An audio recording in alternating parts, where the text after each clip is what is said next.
Thank you.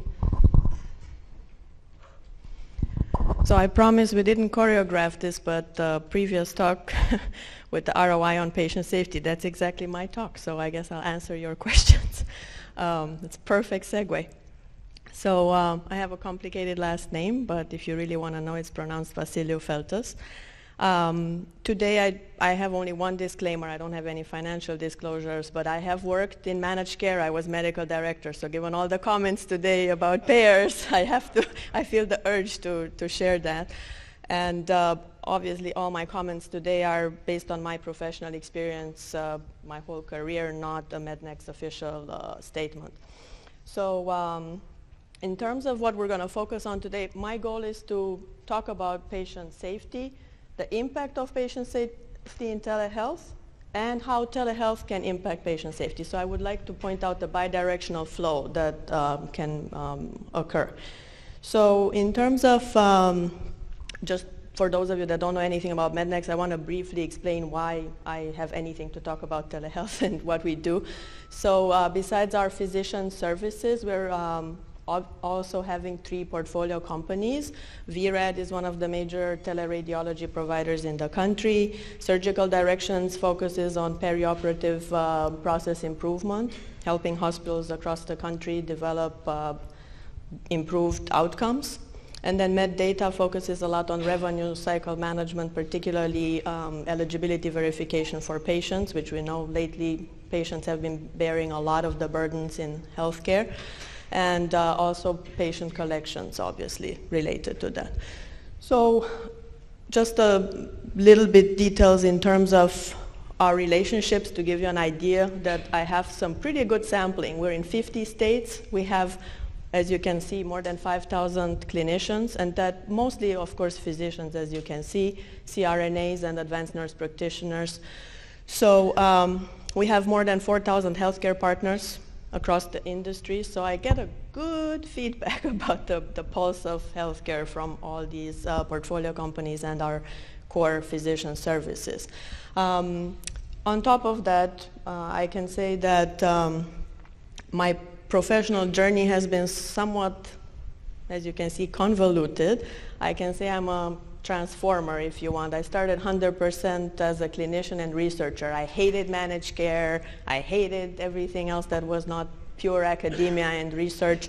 And then I took a 180-degree turn and became managed care medical director out of frustration. I just wanted to prove that I can do a better job than everybody else. And little did I know what I had to deal with. So I'll share some of those lessons with you. And then after I got really good at that and thought I knew how to handle it, I took another 180-degree turn and thought that I can do startups. And I did consulting, and I opened my own company, and as Milton knows, I tried all kinds of things, and I'll share some of my frustrations with you in that endeavor.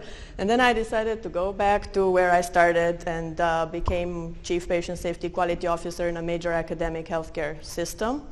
And then I decided to become Vice President of Quality and Safety for MEDNAX, which, as you know, we're publicly traded and we're a national corporation. So I think I do have a nice 360 view about healthcare and our challenges with telehealth from every single angle, and I obviously had several hats that I had to wear. What I want to share with you today is also this parallel journey in terms of my, sorry, I wanted to show you that. I don't know why it's not loading properly. Well, in any case, it's not visible, but my emotional journey parallels that kind of conundrum, and I went from super passionate to very angry, very frustrated about why no one wanted to do telehealth the way I could see it could be done, and I wanted it to move like this, and like a lot of our speakers shared today, things are not moving as fast as we would like to. And then on top of that, I felt that I wanted to quit, and for a little while I almost quit focusing on telehealth, and then I decided that I'm going to be resilient and not give up and do everything I can, and I think you are part of that family that we don't want to give up. So in any case, my motivator is patient safety, and I want to highlight, I know one of our speakers highlighted a little bit the current healthcare spending. Well, guess what? By 2020, it's going to increase even more. We're going to hit $5 trillion, right? 20% of GDP. And what bothers me even more is this statistic. And this one I read in 2011. It's the Healthcare of Policy Analysis. I didn't believe it.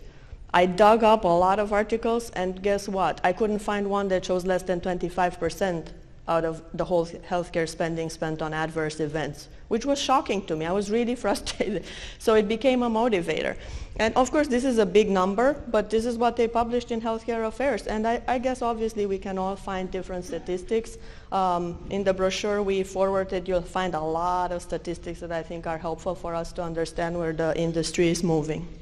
So basically, I feel that the implementation pathways that I found helpful are patient safety, focusing on the revenue models that are obviously very important, and that's my main focus today, to explain alternative ways to do revenue for telehealth, because the traditional finance models and simulation forecasting models that I've seen used in all those environments do not work, and that's why a lot of times it either does not get approved, or implementation fails, or it fizzles out, or it gets cut out at one point, or like one of our speakers mentioned, it just becomes a boutique, tiny specialty thing, but it does not start to have the traction we would all want.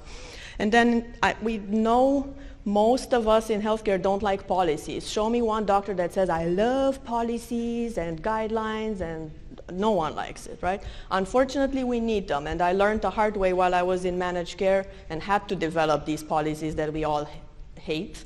Unfortunately, it's not that easy when you're on the other side either. There are other problems there. So we need them as much as we hate them. I used to sometimes say that policies are like toilet paper. No one likes it, but everybody needs it, you know?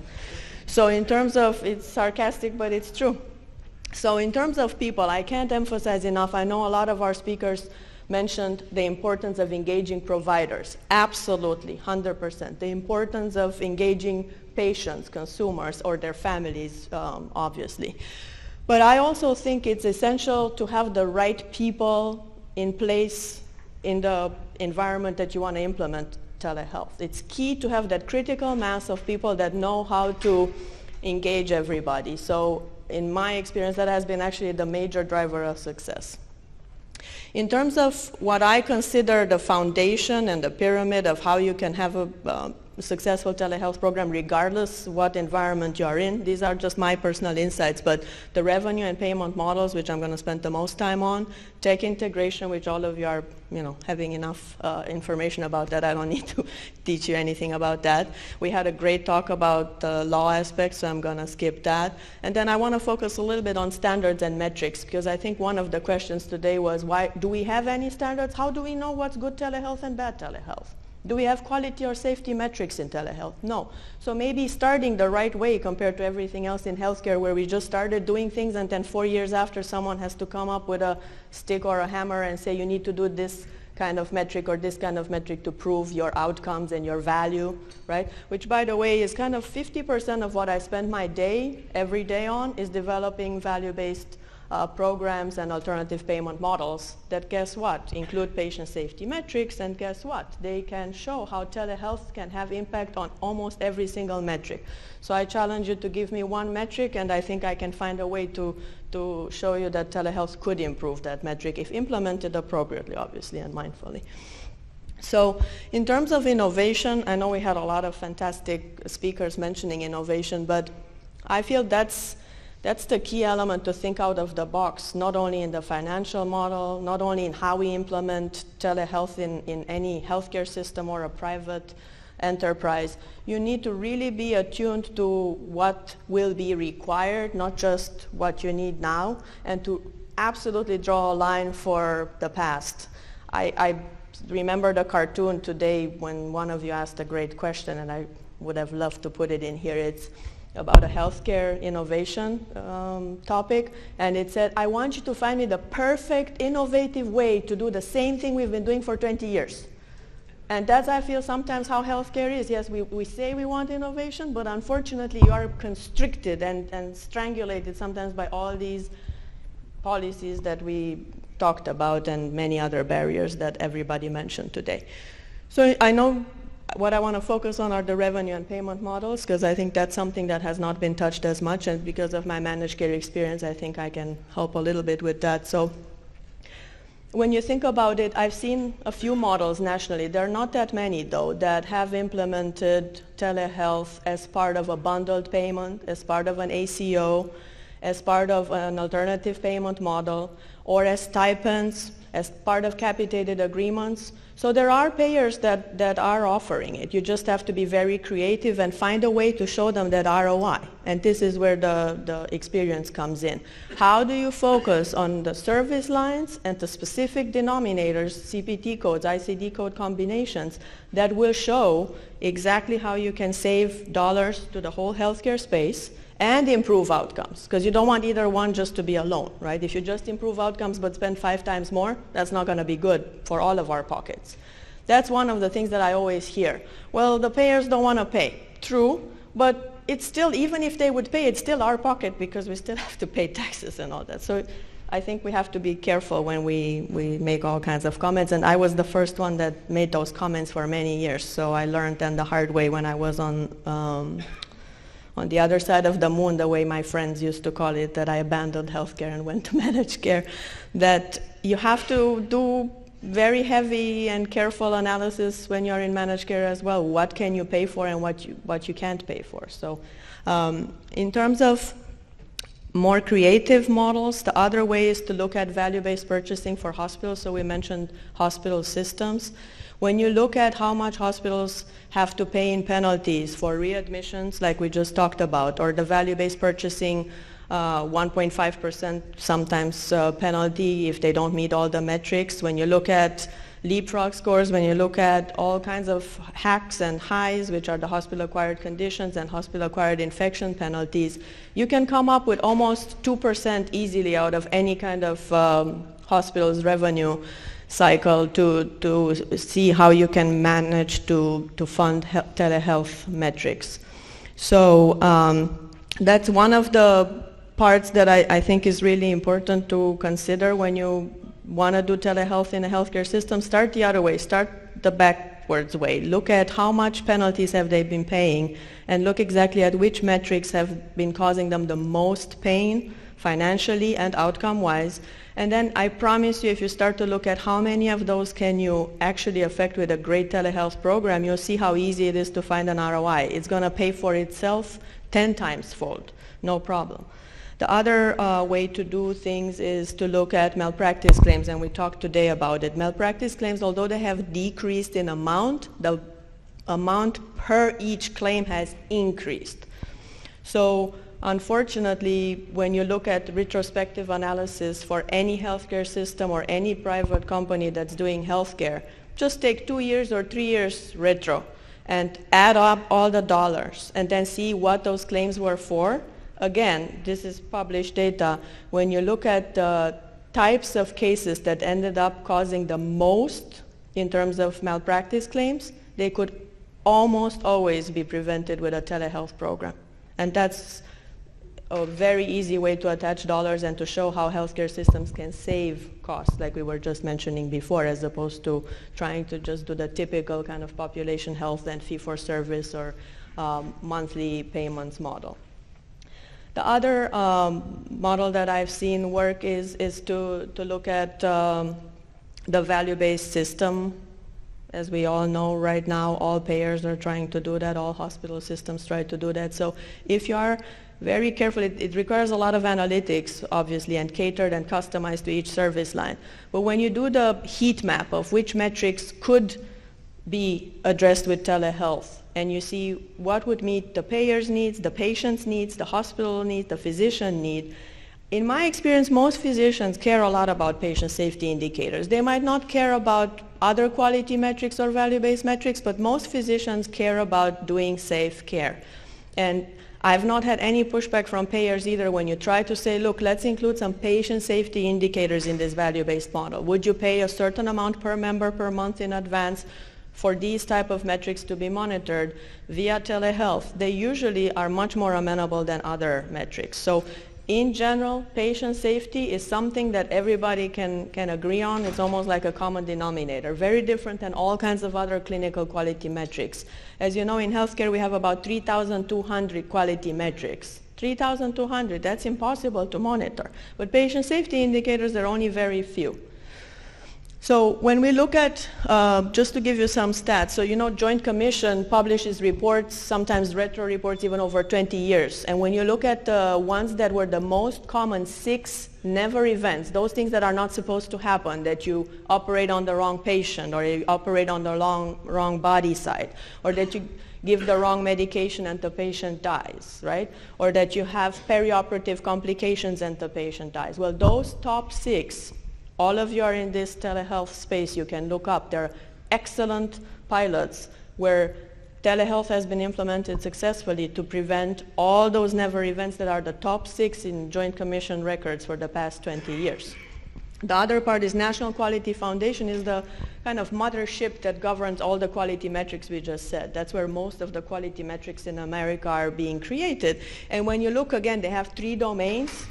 All 3 domains, you can see how you have very successful telehealth. It's just no one has done the ROI exactly like that to show how you can save lots of dollars and can convince healthcare systems to invest in telehealth by preventing these types of costs. So an inverse financial model, like someone just mentioned, that what did not happen, right? You want to prevent bad things from happening. And the only advantage is that you have very clear numbers in advance to show when you do your business case and your spreadsheets, as opposed to just hypothetical forecasting that then never ends up. So how many of you have implemented telehealth and never had a challenge? The budget was ahead of schedule, timing was ahead of schedule, everything was perfect. I don't think that exists, right? So if you can actually go with some dollars of savings from the beginning, hardcore dollars attached to each metric, it helps. And we already talked a little bit about malpractice claims.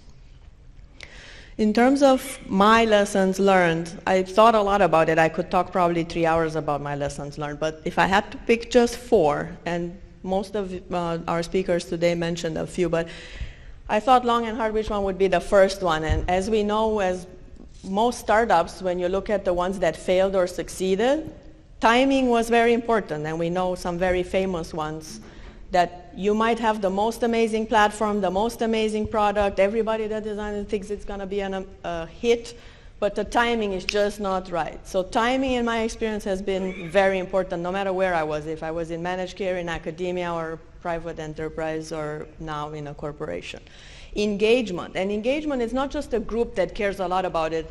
Here, obviously, we're very engaged, but when you have to engage stakeholders that don't really see the light or don't see why we want to do things, I think that's the key piece, to try to engage the ones that want to place the most roadblocks on your project. That's the art of success, in my opinion, to try the ones that want to say no and that are absolutely against it. You have to work on them, because otherwise it's not going to work and in the end. And then I think something that I learned from Milton, workflows. I knew it, but I never realized how important they were. And most providers, when you talk to them, what are some of the most frequent complaints we hear? It just destroys my whole routine. It just changes my whole schedule. It was supposed to help me do, work easier or faster or better, and now I have to stay 2 hours more to learn all this. So, or this is just not the way I like to do it. I hear endless complaints, non-stop. Very rarely you hear, oh, I love this. It actually shortens my day. It makes my life easier. I can see more patients. Everything is better, right? Now, to me, that's ironic, because every other technology that we have, people love it and are addicted to it. So to me, it's a mystery why in healthcare it's the opposite. We're fighting technology, right? In every other aspects of our life, the same people that complain that they don't want to use telehealth, then they go to their iPhone and check a million other things or do their banking on the iPhone. So that's something very interesting, and I think workflows are the key to that. If you design workflows that really help people, they will naturally gravitate towards it. You will not have to push or pull. They will be like a grassroots movement asking for it. And then obviously the ROI, I think that's the key. And it's not only ROI financially, but it's also ROI on your time, effort, people investment, opportunity cost, because you could have invested in something else in that time. So I think if I had to pick, these are universal and they fit almost every space. If I had to just pick one, then I would say definitely ROI. In terms of innovation and integration with other technologies, I've heard a lot of people trying to say that telehealth is almost like a competitor with all these other emerging innovative movements. And I happen to disagree. I don't think it should be a competitor. And I really think it should be an augmenting strategy to each one of these. I had prepared a lot of examples, but I didn't want to occupy too much time. But all of us know that there are great examples of how you can combine telehealth with robotics, particularly robotic surgery, obviously. Great examples in genomics, and that's an area that's very dear to my heart. As you know, we're in the neonatal and maternal fetal medicine space. We have the most neonatology providers in the nation. About a quarter of babies are delivered to our providers every single day in America. So to me, the opportunities for neonatology, maternal fetal medicine, telehealth, and genomics are endless, literally. I could talk 3 months about it. And the same way when you think about augmented intelligence, not artificial, I like to call it augmented. You need technology plus our great human brain to get the best results. So the augmented intelligence or virtual reality, let's take an example, our VRAD example, right? There are so many opportunities to use telehealth and combine it with augmented intelligence. One of our speakers highlighted the shortage of providers. It's physicians and nurses. It's not just physicians. All the stats are horrific when you see the shortage that we're facing. So I think that's a great opportunity. And there are several examples of virtual ICUs, even for pediatric ICUs. There's one here on the West Coast. So you could envision a model in the future where you would have this virtual space where there's no shortage of physicians because you can allocate and distribute the physician to the right patient in a virtual way and monitor them, of course, if we solve the legal issues with license, like we highlighted before. And then another area that's very near and dear to my heart, given the specialties we have, is precision medicine.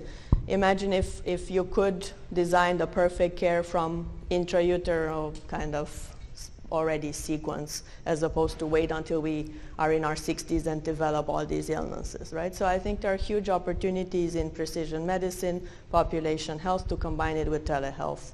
I don't think it should be a competition, and particularly when you look at the stats for VSee funding, it always irks me a little bit that we spread out the dollars and kind of have to pick. I would just I would merge those dollars and try to find creative, innovative ways to do this all together, and then you have more power, in my opinion.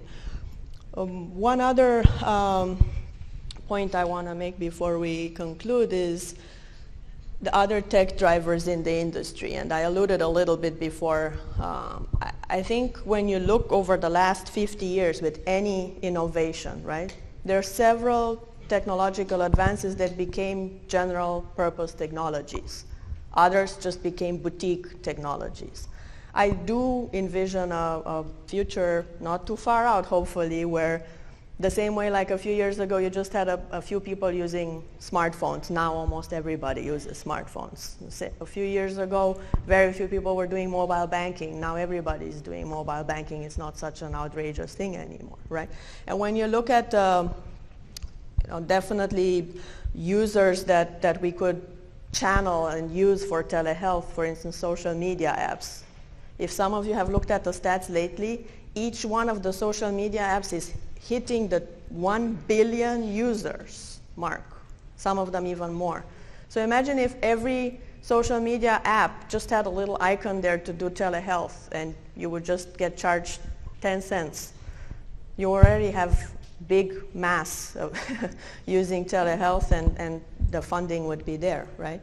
Not to mention all the other advances, I think, in terms of cloud computing, Internet of Everything, blockchain. I think that's another great opportunity when you look at, of course, there are pros and cons for blockchain, but it's important to look at both. So one of the pros could be that blockchain might help us with some of the telehealth challenges, right? The payment solution, the privacy aspect, the sharing data amongst providers that have very different technologies and different payment models and different payment solutions. So I think this is where I see innovation moving forward. How do we creatively use what we have and the users of technology that are already existent and accustomed to embracing technology so that it also starts to be more present and prominent in healthcare and not be perceived as another thing we're forced to do, as opposed to, wow, I love it, I want to do it all the time, right? So it should become commonplace. That's just where I would love to. And just in closing, I think another way to think about innovation in telehealth is also considering more progressive ways of funding it as a social kind of movement, to offer it in every life insurance, every disability insurance, all college healthcare plans, all health insurance plans. If everywhere you turn you would have telehealth offered, all of a sudden it wouldn't be so hard anymore, and we would just have to focus on how do we make it better and more efficient, as opposed to try to overcome all these hurdles. If you look today, we spend half of our talks about the challenges and burdens and all the kinds of things we have to overcome, as opposed to spend our time talking how can we do it even better, faster, and offer it to more people and for more service lines. So I hope that in the next 5 years we can actually get to that and not have to deal with all these legal challenges, health plan challenges, technology barriers, and all the other things mentioned by the great speakers today. So that's it. Thank you so much.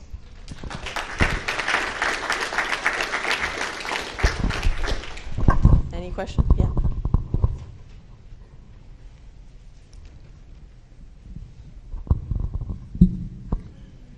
Thank you for sharing your diverse experience. You and other speakers today have drawn on examples of ROI, and you mentioned patient safety that are predominantly inpatient. Yes. I'm wondering what sort of ROI and outpatient patient safety issues you think telehealth should focus upon. Yeah. One was mentioned a little bit earlier. The one that you can attach easiest dollars to are readmission rates for adults, definitely. In terms of the other space where I've seen models work very well are hospice and palliative care, where you can attach dollars really easily. That's not acute care, it's post-acute care. But it's much harder, obviously. The big dollars that you can attach are for inpatient acute care. Ambulatory surgical center starts to be, we just don't have enough data yet because the push towards ambulatory surgical services has just occurred a few years ago, but I think that's going to be another one, because with all this kind of very artificial push towards pushing all the surgeries towards ambulatory versus inpatient, I think we're going to see a little bit more adverse events at the beginning until everybody gets used. But now it's an arbitrary kind of push, and not everything is fine-tuned. So I think those are the areas, but it's much harder in ambulatory primary care settings, yes. Have you thought about some adverse events that are not so high value but frequent, where yes. telehealth could play and those you have very strong data, yes, you're very right. So there you have volume that compensates for high dollar amount, and you have very common ones. The problem is you have to do a customized approach for the service line you are in. So you have to do a lot of data analytics customized on where your space is, on your demographics and so forth. The beauty about the acute care is that it fits every hospital in the United States and almost every acute care setting. But yes, for ambulatory it's a little bit more work, but it can be done, and you're not going to have small denominators with high dollar value. You're going to have high denominators with lower dollar value, but overall more, of course, yes. Any? Yeah. So for ROI, yeah. Use radiology because that's your sweet spot. So with some of the changes to reimbursement rates on a per read basis, could you just tell us a bit how you and MEDNAX are using technology to account for that to still drive ROI enterprise-wide? So I can't talk too much about MEDNAX, but in terms of general radiology, I can talk. We're organizing a safety conference, so I can talk about general radiology challenges. Yes, I think in radiology, actually, I think it's a huge opportunity to do telehealth, general quality assurance, and quality improvement. And I think payers should probably sponsor that, because there is that's a service line that has high volume. Sometimes the error rates are very high. So I think it's a space that's super ripe for us using even more telehealth and helping more physicians and hospital systems. But yes, it's very easy to attach dollars in radiology, without a doubt. But the error rates are also very important to consider, right? And every system has to do their own retrospective analysis, obviously depending on the type of service line you're in. Like for instance, pediatric radiology is very different than adult radiology, right? So in pediatric radiology, you have very small denominators again, but catastrophic if you make an error and long-term disability, versus in adult radiology, completely inverse. You have high volume and the events are much smaller, sometimes no harm to the patient. But as you know, sometimes they do cause harm, but very different flavors, so yes. Any other questions, or we're good? Excellent. Thank you so much. Thank you so much. Thank you.